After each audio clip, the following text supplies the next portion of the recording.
Welcome back to the Film Works Fantastic podcast, where we talk everything film. We've decided to divide this episode into two parts because DeVille offered so much value in this interview that we didn't want to cut out anything. So get ready for part two.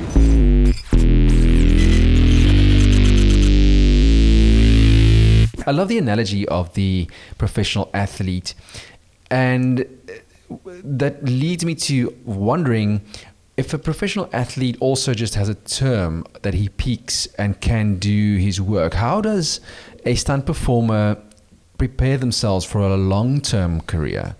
I suppose it's not always possible to, if a bone breaks, something happens, you're out of the game for a while. So how would you suggest someone prepares for scenarios like that and also a long-term career? Well, firstly, I don't really know how you can prepare for a broken bone scenario. There's not much preparation for when something like that happens.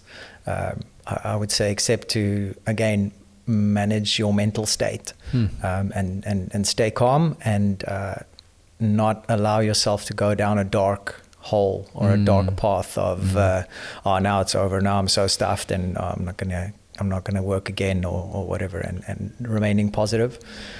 In the long term, though, yes, there is a shelf life on a stunt performer to a large degree, especially if a lot of what you do is based around movement. At some point, as you get older, the quality of that movement and the abilities will start to go down a bit. But there are specialist directions that have very little to do with age, like driving, for instance. Some of the best stunt drivers in the world, the driving teams behind the Fast franchise, a lot of those guys are in their 70s and some of them even in their 80s. What? I had an opportunity to work with some of them end of last year on a vehicle sequence that we did in India. Stunning. And these guys are sharp and so skilled, because the older you are, the more experience you have behind the wheel, the better driver you are. So that works in reverse to how it would be if you're, say, a parkour or a fight specialist, which is very dependent on your physical abilities. Yeah. So that's one way, is, become a specialist in a direction that doesn't get affected by your age. Right. The other is to branch out. So in stunts, there are many different positions within an actual stunt department. A lot of guys will go on to become stunt coordinators or fight choreographers. Which stunt coordinator, in my opinion, guys that have experience as stunt performers who then become stunt coordinators, have been in the shoes of the performers. Correct. They've seen a lot of scenarios that they've been inside of personally and not just looking at it from the outside. So those guys, I feel, make the best coordinators, all around guys who just naturally progress. And it's not for everybody. You really do need an analytical mind. You do need a personality that can work well with a lot of different people and personalities. That's true. And you need an overall big vision, big picture kind of mindset, because you need to make sure that all of these elements that go into a stunt sequence come together and all the right people are in the right positions. So you do need some leadership skill. It's just like every athlete can't be a coach, right? True, exactly. And speaking of which, it's a good time to segue into another area that you can move into as a performer, is becoming a trainer and teaching, whether it's cast or other stunt performers, but teaching action skills for film is another avenue that you can go down. Sure. And then if you look at guys like Sam Hargrave, who's the director of the Extraction movies, he started as a stunt performer. And then he went on to become a second unit director and now director. And I think those guys also have an amazing insight and ability to tell action-oriented stories. So I would venture to say that it's more difficult to direct an action scene than it is to direct standard talkie. But I love you saying that, because there are often very strong narrative directors, and they do wonderful work with telling a story.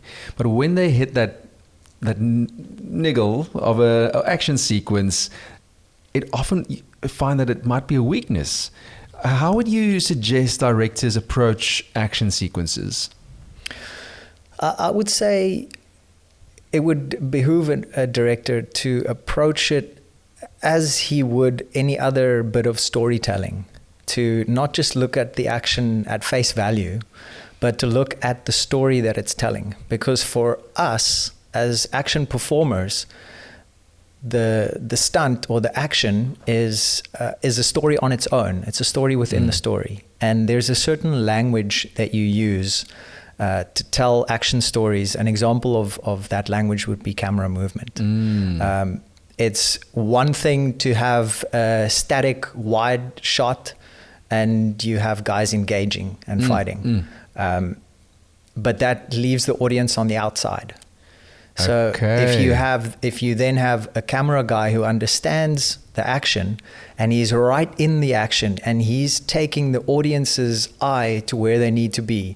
So instead of a knife just all of a sudden appearing and it's in someone's hand and he's trying to stab somebody else, the way to tell that story would be to take the viewer's eye to a place where the knife is established and you can see it, and maybe even showing a close-up moment where the knife is drawn and then there's a stab that happens. A bit of a build-up and release. Exactly. You're telling the story. Just like you probably wouldn't just start on a scene where someone's crying because somebody else said something nasty to them. You have to take us to that moment. Show us how do we get there. It's the same with action. And I think that possibly some directors, and I would attribute this just to a lack of experience, that the more that they actually sit with an action sequence and dig into the layers of the sequence and how does it fit into the overall story, how does it fit into the characters and who they are and where they're coming from and what they're doing, the more they're going to peel back the layers and be able to more effectively and more engagingly tell the story of the action. And that they do in cooperation. The director should cooperate with the stunt coordinator and the fight choreographer, because it's the fight choreographer's job actually to take the words on the page and to build out that story and bring it to life. And then the director would come in and he would direct the scene. But if he's not been communicating with the fight choreographer and doesn't understand the nuances or the reasoning behind the decisions, then I feel like he's missing out on a lot of golden information that can help him more effectively direct the scene and tell the story, not just of the narrative, but also of the action, and allow them to complement each other. And then you get an Atomic Blonde or an Extraction, where both the action and the narrative storytelling are so beautifully married together. It's just a joy to watch. Let's now take it local. You're a South African born. We talk. You born and bred Pretoria. You made your way around the States, and you're back in Cape Town. Run us by some of the Hollywood films that you were involved in, and just how can I live in South Africa and still be involved in Hollywood? Okay.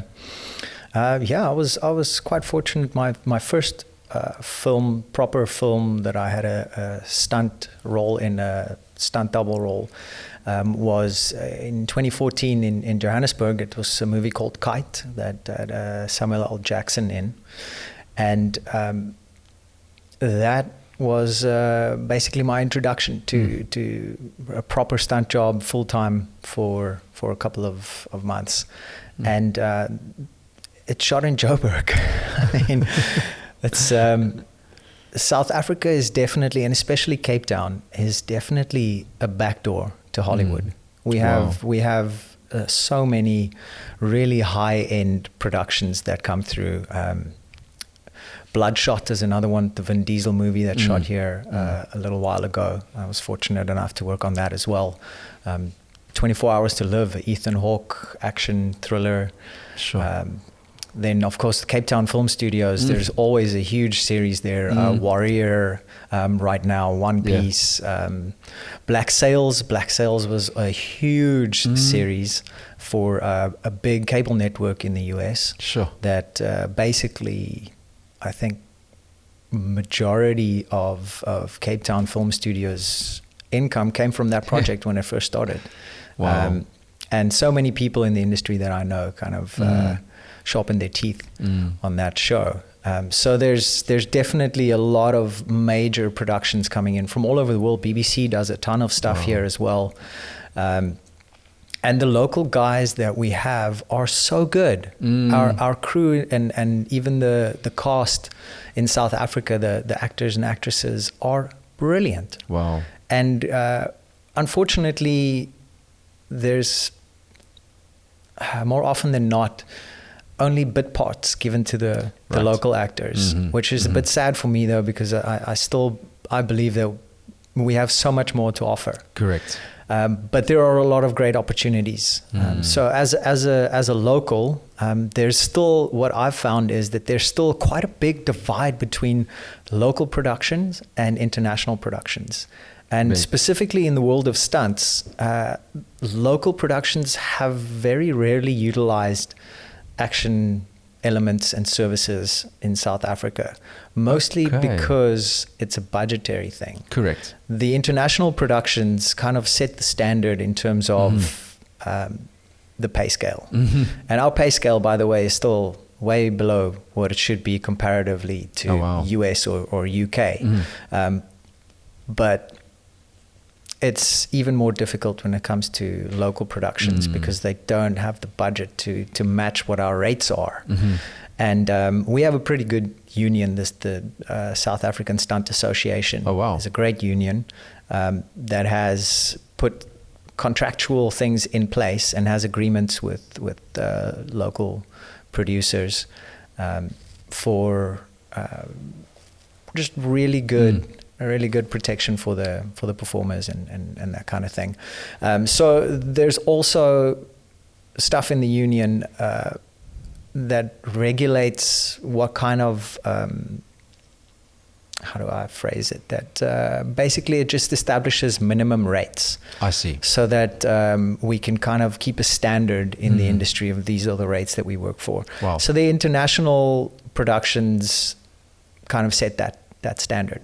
So now the local productions, obviously it's not the same budget, it's not the same scale, but there isn't a specific payment category, or I don't know exactly how to phrase it, but you know, there just hasn't been enough development and discussion to really open stunts up and make it more accessible for the local industry. It's something that has been gaining a bit more momentum, and there are more local productions now that are giving more budget to action and able to bring in the pros and do some really good action. But I feel like it's an area that still needs some attention. Needs quite a bit of development and people just to sit down and say, how can we really do more of our own stuff? So what you're saying is, if I really am interested in becoming part of the stunt industry, I can contact the union, right? That's one of the ways, yes. You can contact SASA. You can also contact us at Turbo Action, and we do training seminars, workshops, one-on-one training. We work with cast, and we work with stunt performers, and we work with action extras. And we have a syllabus that's been developed over a number of years to really effectively prepare and train a performer for the demands of action on screen.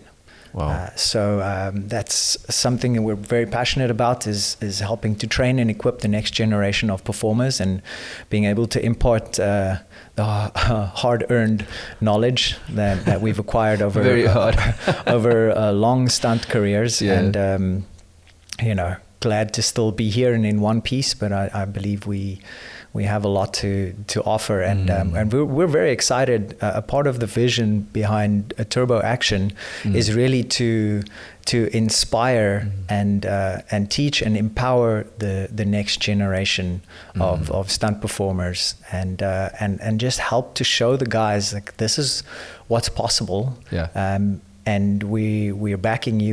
We're behind you 100%. Sure. There's a beautiful brotherhood within stunts, almost like a fraternity, and it's global. Wow. I still have amazing relationships with my stunt friends from the US and some from the UK, from Kazakhstan, all over. There's like this unseen bond that ties people together who put their life on the line for money. Back to the training, getting into the industry. From time to time, there will be calls that go out when big projects are coming for assessments. So there will be action extra or stunt assessments. And if you're already in the industry and you are working as an extra or you're a day player and you're interested, then stunt coordinators will put out a call for assessments, and guys will go in, and if you have the right stuff, then you'll be pulled into a boot camp and you'll get equipped with some more skills, and then from there the guys pretty much are able to forge their own path. Wow. Base skills that get acquired are just the beginning, just the tip of the iceberg. Right. Stunts is almost like a lifelong pursuit of collecting skills and developing yourself. Wow. So guys might come onto a show like Black Sails and they'll learn all about sword fighting. Wow. But then the next job will be a modern Call of Duty type of tactical shooter, and then the guys will need to know how to shoot firearms and properly move tactically. And if they didn't learn that by themselves, then they won't have that skill. They'll know how to swing a sword from the previous job. But that's why it's important to go out and upskill yourself. If you really are interested in this, then make yourself an asset. And beyond just performance, these days it's not enough to just be a stunt performer. You need to become versed in how to pick up a camera and shoot something and edit it, for instance. Fight choreographers these days, you can't just be a guy who's coming up with the choreography and the moves. You need to understand camera angles. You need to understand how to tell that story, how to shoot a previs, how to edit that, how to show that to the director and say, this is our vision for the action. And there's a whole process to that. And if you're the guy who can fight, shoot, and edit, you're going to get the job versus somebody who can only come up with some fights and maybe shoot something on his iPhone. Not to, make less of guys who do that, but it's just that there's a lot more that can and should go into that process to present the best quality product that you can. If you invest in yourself and you really put yourself out there, approach the guys. The coordinators' emails are all on their websites. So if you're interested, let them know. Volunteer to come in and be a body, which means that they just slot you into a fight scene. You learn how to do a reaction, how to fall, how to pretend to get shot. And if you really do still find that you're enjoying that, then ask to come to the next one. And the guys that do that usually get called onto the job. Wow. If you're there and you're showing that you're willing to invest your own time without getting paid to learn and to be a part of the process, you're the first in line when the show starts to get a shot. So it's not a passive thing. I love this, and so I'm going to wrap with that, because that is incredible practical techniques and ideas of how, even if you're interested in this industry, to be part of the team, the brotherhood of stunts, be sure to follow DeVille's step-by-steps that he gave to us. And let's grow this film industry together. So be sure to like and subscribe just here on Filmworks. Fantastic.